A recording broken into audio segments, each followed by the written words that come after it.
আজকে চলে এলাম জামাই ষষ্ঠীর ভ্লগ নিয়ে। আর জামাই ষষ্ঠী মানে প্রথমেই জামাই আদর, আর জামাই আদরটা শুরু হয়েছিল জামাই বরণ দিয়ে।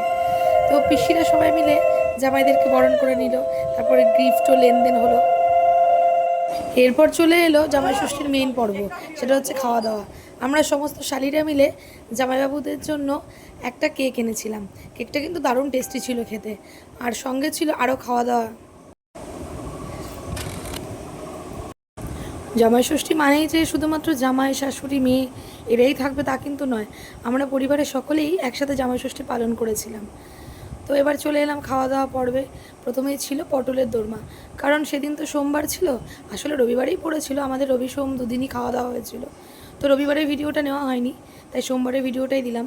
তাই নিরামিষ যারা খাবে তাদের জন্য পটলের দোরমাটা করা হয়েছিল।